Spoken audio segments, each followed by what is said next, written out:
couple, the Gills.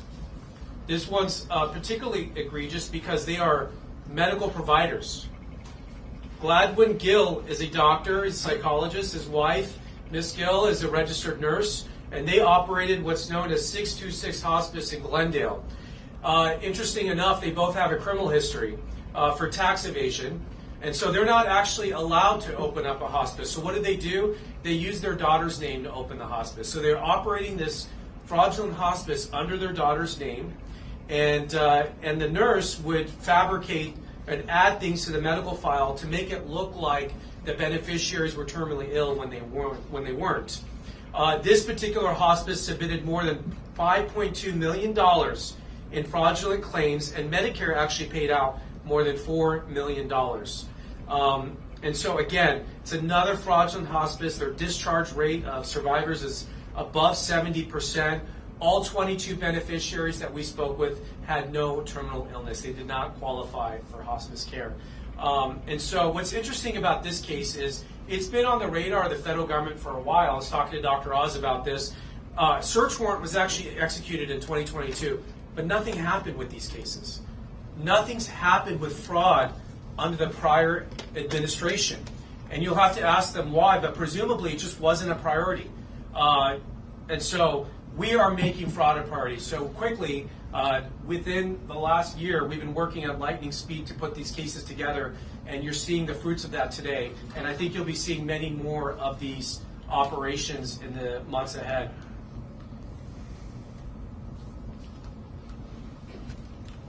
And then this was another couple that was arrested this morning. This couple tells a slightly different story. Let's see here. Nita Palma, 76 years old, three-time convicted healthcare fraudster who's actually in federal prison. She's charged in a new case because she perpetuated a new hospice fraud while she's in prison. That is how egregious and bold some of these fraudsters are. She's charged with opening and running a hospice care company with her husband in Glendale. She did so despite being legally barred from running a hospice facility and being a convicted felon. Her husband, Adolfo Katbagan, was arrested this morning. And they both face decades in prison for their role in this scheme. Together, they submitted over a 20-month span of invoices for $4.8 million in fraudulent hospice care claims. They received $4.2 million from Medicare. So again, I just want to highlight a few examples of the people that were arrested this morning. Look, this is not just a fraud problem. This is a California problem. I want to be very frank about this. The federal government is the purse. All the money comes from the federal government, but it's administered through the states. California is responsible for issuing hospice licenses. They're responsible for regulating doctors and nurses. And the problem that you see in California is that there is no vetting and there's no checking. They do not care because it's not their money, is the way the state of California looks at it. And so in California, I call California the kingdom of fraud, and Gavin Newsom reigns over this kingdom here. You have hundreds of billions of dollars in fraud. If you look at the EDD fraud, the SNAP benefits fraud, the health hospice fraud, the homeless fraud that my office has done, one thing is in common.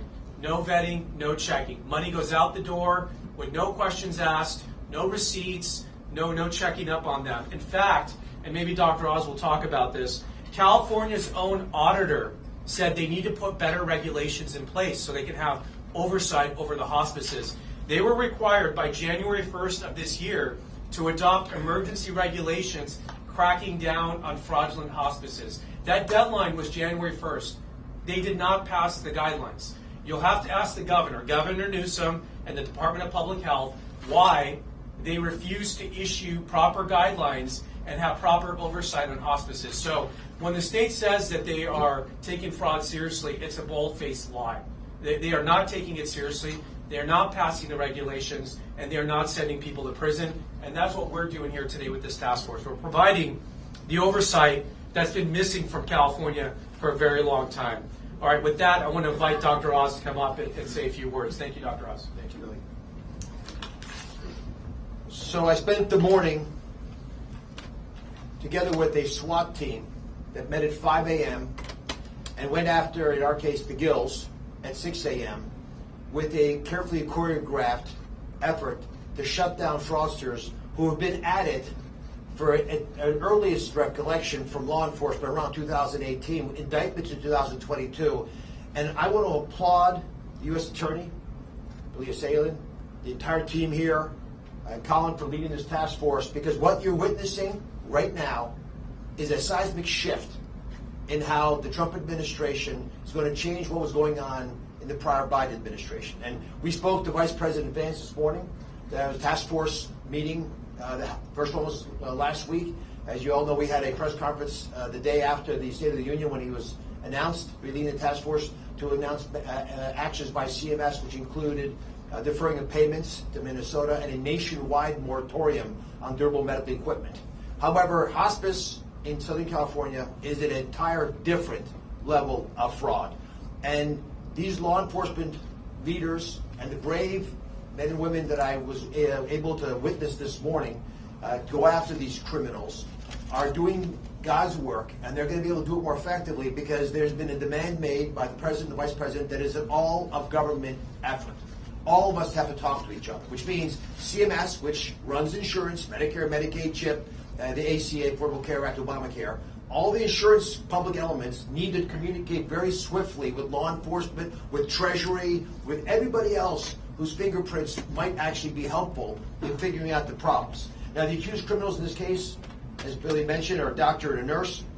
Shameful that licensed professionals will be involved in this. And we've talked about the monetary costs, and I will focus on those as well, but the human cost should not be forgotten. If you're willing to steal money from the American people, from patients, you're willing to sacrifice their health, and you're willing to give up their lives. And we have witnessed that with multiple individuals who have come forward, now that they feel like it's safe to go up, stand up, and be held for what they have witnessed in their lives. The affordability crisis that was highlighted by Colin is a real $100 billion minimum just in health care from Medicare and Medicaid is our estimate. The Medicare Trust Fund, the fund that will make sure Medicare is there for you if you're watching right now. All of you are working your tails off, hoping Medicare will be with you. We would double the life expectancy of the Medicare Trust Fund if we could cut out the fraud, waste, and abuse in Medicare alone. Working families across America would benefit from having more money to pay towards all the things that can sometimes plague your family, and your health is your most valuable thing. For, folks who are sick only want one thing in the world: to get their health back, and that's what we're going to give them by making sure the money is in the system to pay for them. California Hospice, to give you some hard numbers, 1,800 hospices in California. Is that the right number? Where nationwide we have just over 6,000 hospices. So why would almost 1/3 of all the hospices in the whole country be in Los Angeles County? I'm not talking about all of California, just right here. And the U.S. Attorney is absolutely right. That is, you should be incredulous. We are, and we're going after these folks. We believe half of them are fraudulent. Half of the 1,800 hospices should not be in business if we are able to identify the red flags. And that's what we're basing these numbers on. These are not random assumptions. World experts at CMS say if you've got 100% or near survival, certainly if you've got a survival over 50% for a population that's supposed to have passed in 6 months, you've got a problem. If you're clustered in the same buildings as other crooks, if you're sharing employee numbers and license numbers, if you've got a small number of people, less than 50 members, you do that because you can hide what's really going on when they're small because you don't have reporting obligations. J-1 visa holders, there are lots of things going on in California that just are not rational, and we're going to take them out. These defendants that you heard about, there were 7 hospices. I want to pat them on the back. The entire first 4 years of really looking at this issue since 2021, when the report came out from the Auditor General here in California, the entire first 4 years, there were 4 hospices that were revoked. 4 hospices. 7 of them were criminal charges today. So you see a dramatic and appropriate shift. There are other people involved that the U.S. Attorney is going after. Fariba Javarian, probably read about last night, was had her billing privileges revoked by CMS yesterday. She had generated $127 million of billing. And for some reason, although everyone knew that there was a problem there, her 113 agencies that she worked with, 113 agencies, one doctor was working with, had built over the last 3 years $127 million. CMS is going to suspend payments to stop money from leaving the U.S. That's our goal. We're going to review every single hospice in California to make sure that they're all appropriate, and we hope to do that expeditiously. We'll do it this year. And I'm going to make an announcement today, because I want to throw the gauntlet down for Governor Newsom. When asked about the hospice fraud in California, that again was in his own administration was involved in barking how bad our issue was in 2021, he responds by saying that he's been responsible for taking out 280 of these hospices. In the 10 weeks since we first were together in front of you, in the 10 weeks we have taken out 221 hospices already. 221. We will surpass the governor's achievements in the first 4 years within the month, we believe. And so we need to get serious, and we don't see that happening in California. The ecosystem is rotten. We've uncovered lots of other derivatives that happen when you don't take care of this fraud in the way it needs to be done. And I'll give you a good example. Your neighbors in Nevada are suffering because the fraudsters here are now going there, and they have a 7-fold increase in hospice because when people get a little chilled in California, they head there. So how are we going to do this? And all the government approaches you've heard.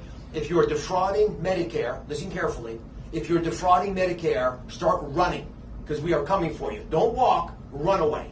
The folks that are on stage here and all over the country under the leadership of President Trump and Vice President Vance and his task force are not going to tolerate it. None of us can afford the luxury of being sloppy about this. And I want to highlight something that the U.S. Attorney Sagan just mentioned. That document that he showed you, that was a health and safety code in the state of California made in response to an Auditor General report that was supposed to be in effect on January 1st that would have helped to clean up the mess here. For some reason that I don't understand and no one has been able to explain to me, on December 19th, 11 days before it's supposed to take effect, it was withdrawn. I'd like someone in Sacramento to explain why that happened. Why is the state of California not willing to help deal with the theft of federal tax dollars? Because although we pay 2/3 of the bill, the taxpayers in California pay the other third. Why wouldn't you want to help? For Medicaid and for hospice, of course, it's all on our back. Doesn't make it any better. God bless you. Thanks for your work. Thank you, Dr. Ross. Thank you. Good morning. My name is Akil Davis. I'm the Assistant Director in charge of the FBI's Los Angeles Field Office. As you've heard already, early this morning, the FBI and many of our partners up here served a series of arrest warrants throughout the Southland, covering cities such as Covina, Anaheim, Glendale, Lakewood, and even as far away as Coeur d'Alene, Idaho, as part of Operation Never Say Die. In all its disturbing forms, fraud historically does not get the attention it deserves, so I'm glad to see a national spotlight on this pervasive crime problem. The reality is that everyone, all of us here, everyone pays for healthcare fraud. As health insurance premiums, co-payments, taxes increase, our benefits decrease. The FBI has recognized the Southern California region as a high-risk environment for hospice-related healthcare fraud. So while it is not a new problem for us, I'm thankful to have the support you see here today. Many of these defendants, some who you've heard of already, are nurses as well as psychologists, not only violated the respective oaths they made, but stole money intended for people who are terminally ill. One defendant I want to highlight again, I know that you've heard of many of them. One I want to highlight, Nita Palma, convicted 3 times, is alleged to have brazenly operated 3 fraudulent hospice facilities while free on bond and awaiting trial in a separate fraud case. Many of the defendants used the proceeds for their mortgage payments, car payments, international travel, luxury items, or they sent money overseas. I'd like to thank our partners here today, HHS, OIG, the Department of Labor, IRS, and of course, United States Attorney's Office. If you are aware of anyone soliciting you or others to participate in healthcare fraud or being offered cash payments in order to use a name, address, and a false claim, please call your nearest FBI office. You can reach us at 1-800-CALL-FBI or tips.fbi.gov. Now I'd like to turn it over to SAC of HHS OIG, Rob Breeden.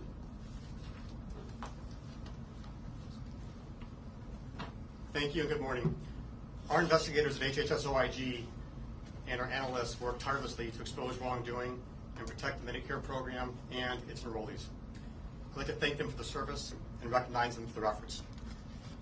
I'd also like to thank CMS Administrator Dr. Oz for bringing national attention to this problem, and the U.S. Attorney's Office, Mr. Sealy, for fully backing our efforts. As demonstrated today, we will continue working with our law enforcement partners to pursue aggressively anyone who unlawfully profits from federal health care programs. Thank you.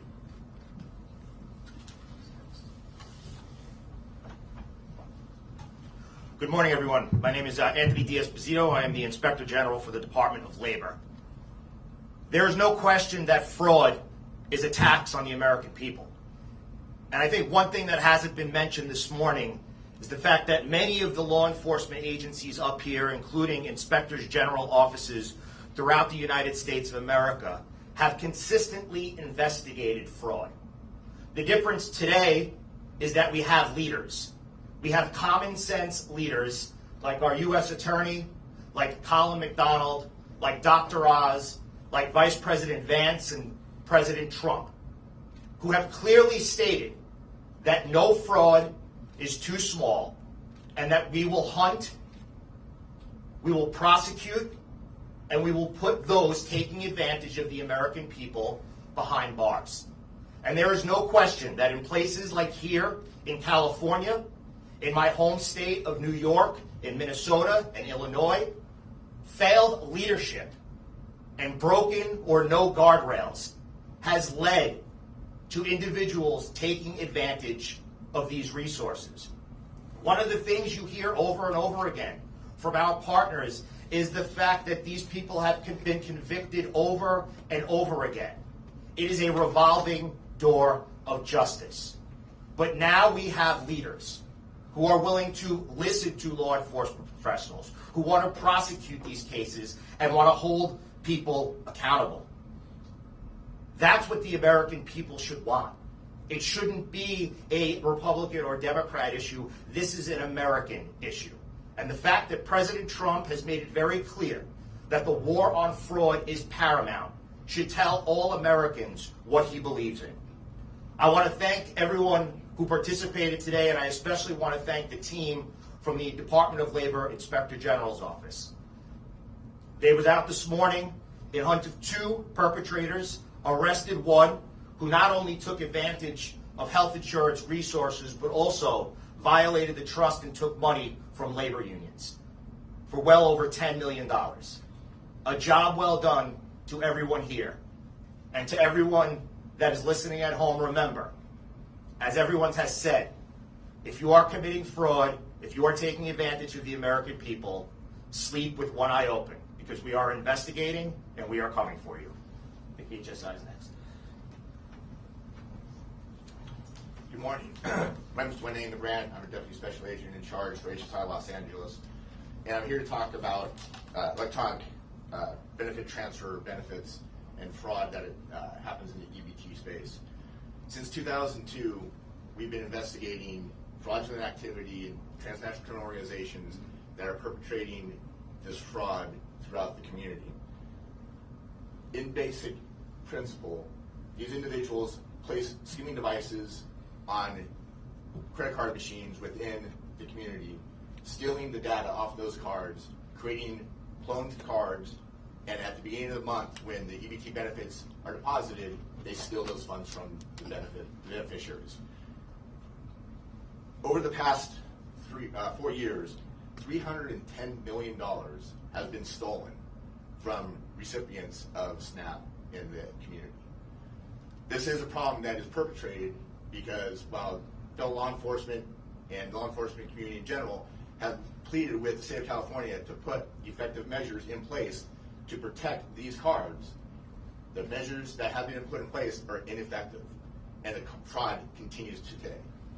This morning, we arrested 3 individuals and seized multiple phones, over 100 cloned cards, as well as cash that they withdrew from accounts. Over the last year, we've arrested 49 individuals. 42 of those are foreign nationals, mostly from Romania. The Romanian culture seeks this area. They seek out loopholes in the laws, loopholes in benefit structure, and they exploit them. And until the state of California can shore up those loopholes this fraud will continue.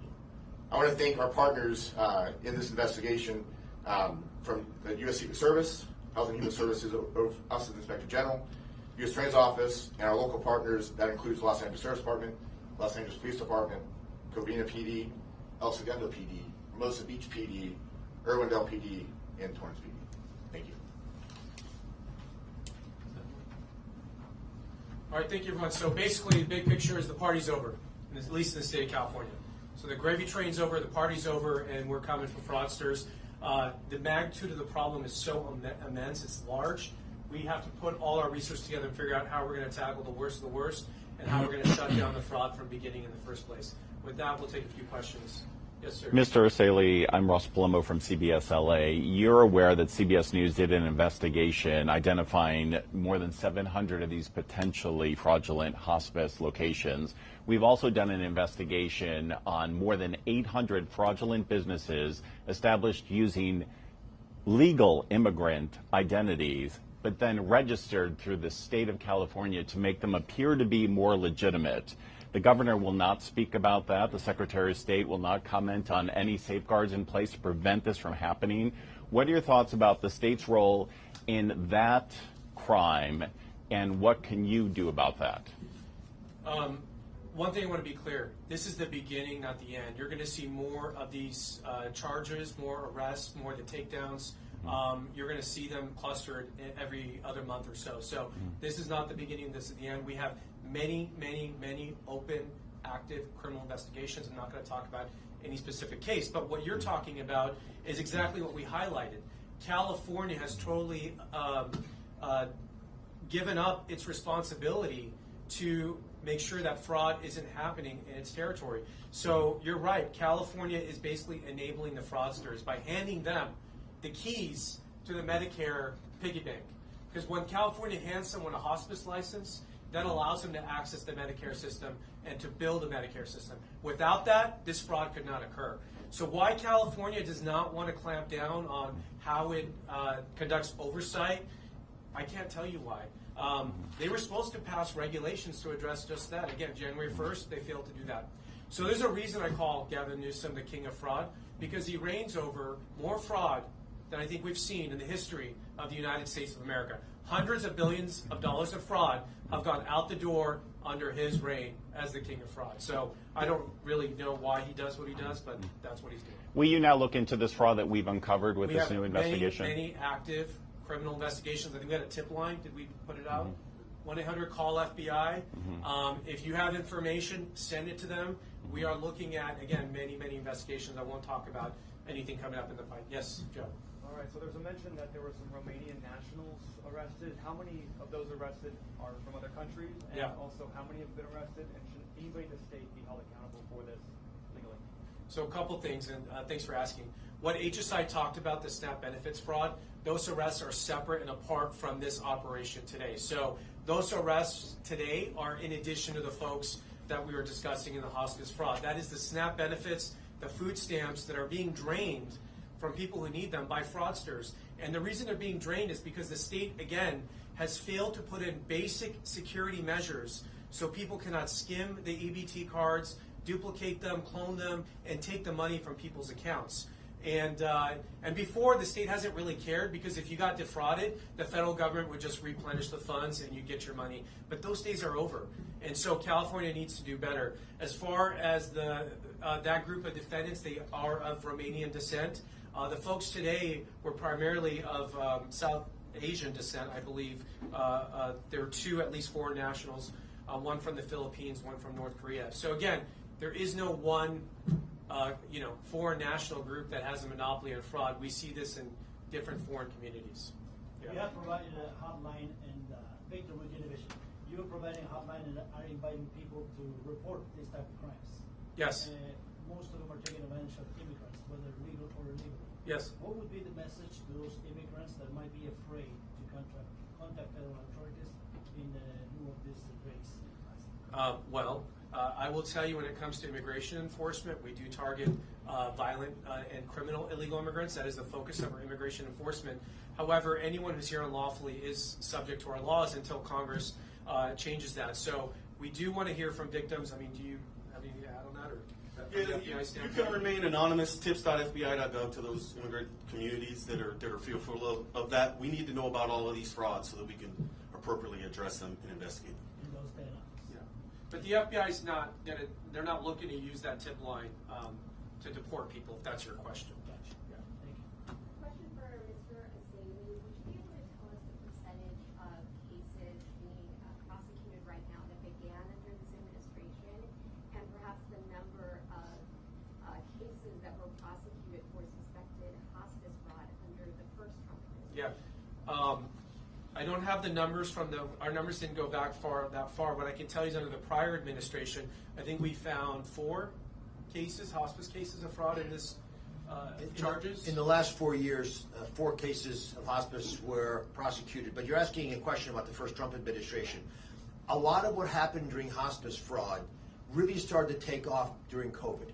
Several things happened at once. People working outside the workplace, easier to game systems, but we also taught an entire generation of fraudsters that the government was an easy target with some of the lax regulations around the money that was doled out during COVID. Now, it was an emergency, we understand, and can look back in time and criticize it, but we definitely made mistakes in passing money out, and some of the individuals that were arrested today may have been involved in some of those scams as well. But once you give people a taste of fraud, and if there's a government that's not enforcing its own rules, they'll come back for more and more and more. And we're seeing that across healthcare. And just to follow up on the question about foreign nationals, there are many foreign national groups involved in fraud across America. The problem with durable medical equipment suppliers in South Florida, where we have twice as many of these suppliers as McDonald's, is primarily a Cuban population. They do flee back to Cuba when they're chased. We have problem with Chinese government involvement, we believe, in Flushing, New York, and some of these social adult daycare center problems that they're having there. We have other fraudulent groups here in California. You know about the Somalis in Minnesota. So we have Russian gangsters in Philadelphia. There are foreign governments that are targeting the soft underbelly of the U.S. social safety care system. We're a loving people. All great people protect their most vulnerable. Because we're a great nation, we'll do that as well. Other people are taking advantage of us, and if they're not foreign nationals, they at least don't have our values, because they're willing to steal from our most vulnerable. And again, if you're willing to steal people's money, you will steal their health. You won't even think about it. Mr. Saylor, you mentioned a search warrant was executed in 2022, and then little happened between then and now. Can you explain more about why that happened? Yeah. It's really simple. It comes down to one word. That's leadership. Leadership matters, and so when you have, the president, the vice president have said, focus on fraud, then we reorient our resources to do that. So unfortunately, I can't tell you why, but under the prior administration, fraud was not the focus. Government fraud was not a priority. So the case just sort of languished. I know as Rob is here. I mean, you've been with HHS OIG a long time. Have you ever seen this much work in this space? I can tell you cases have their own personality. They progress at their own speed. Every case is unique, so I can't comment on one case versus the next case. I can tell you we're vigilant. If we see something going on, we act. We don't hesitate. But you don't always see that from the public side. But behind the scenes, we are acting on every tip we receive. Gigi Graciette with Fox News here in Los Angeles, Fox 11 News. Yeah. I don't know if you want to comment on this. We're just getting word and we're live with the president letting Pam Bondi go, effectively firing her. Would you like to comment on that? I don't know anything about that. I've been up here with you.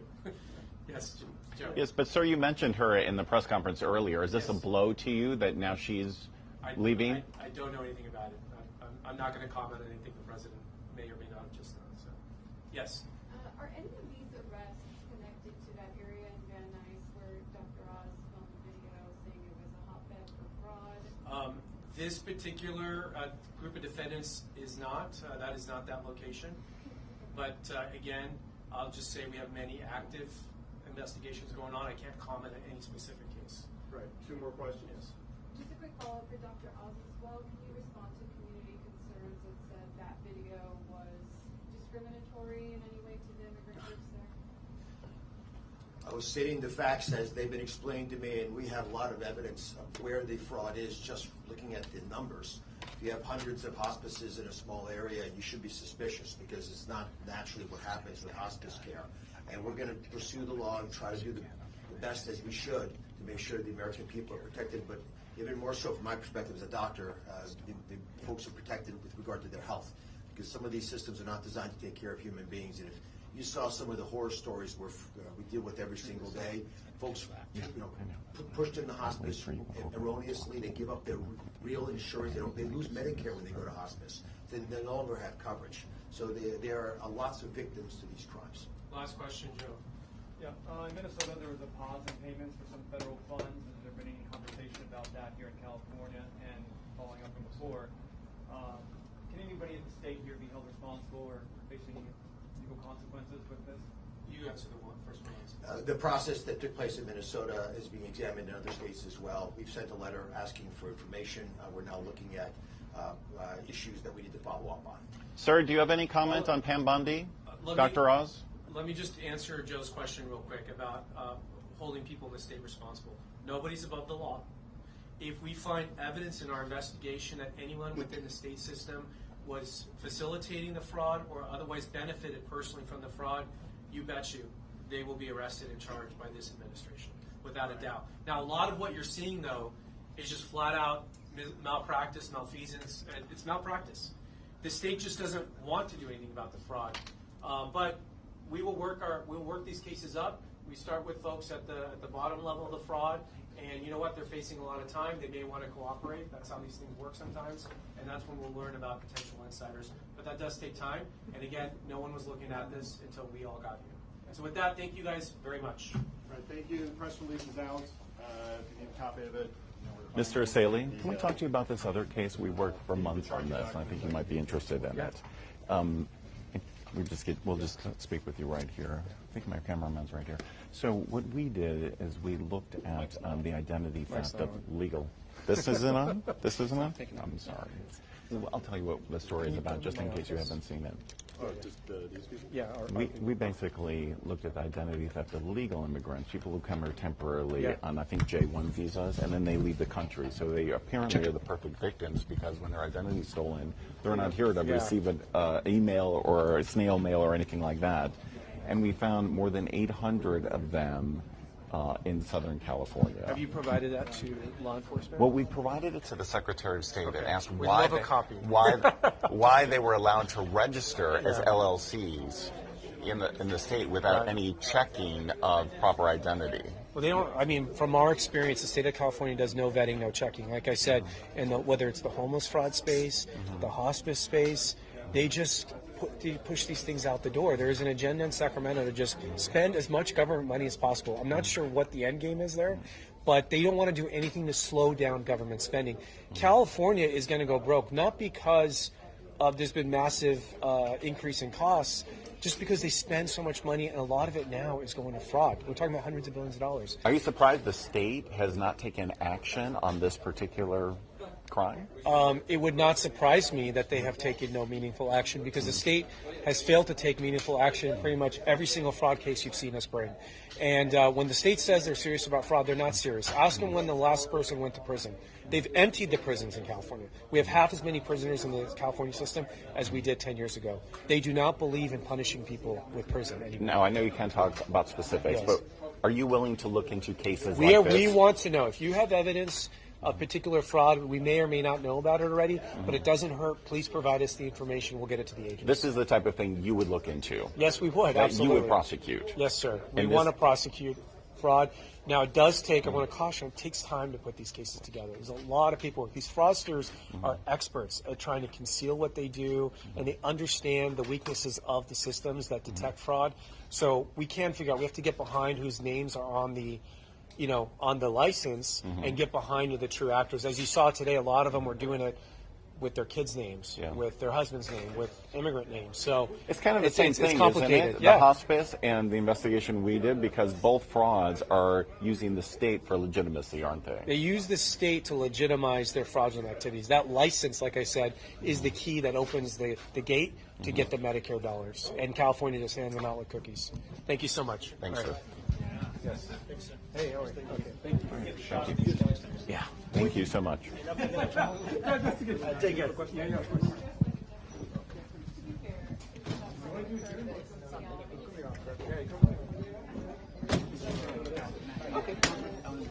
Oh, yes. And, Do you have time for 2 questions? I don't know. I mean, are you very objective? I don't know. Have you been in the office for 1 year? yes. It's going well. What?